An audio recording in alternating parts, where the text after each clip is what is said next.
Essentially, the big blind is a forced bet, which must be called.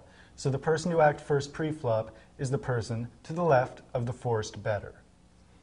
This player has three options. He can either call, raise, or fold based on his first two cards. If he looks at his whole cards and decides to call, he has to match what the big blind has already put in, $2.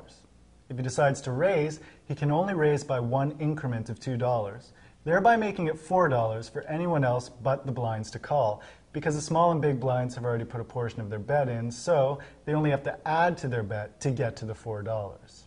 If he decides to fold, he simply tosses his cards face down into the center of the table and watches while other players battle this hand out. And so it goes around the table. Here's an example of some pre-flop betting action to illustrate who has to pay how much in which situation. Let's say the game is 10-handed. The first person to act pre-flop, 3 seats to the left of the dealer, we'll call him seat 3, folds. So does the player in seat 4. Seat 5 decides to raise, which makes it $4. So seat 6 can now either fold, call the $4, or re-raise it to $6. Seat 6 decides to fold, as does seat 7. Seat 8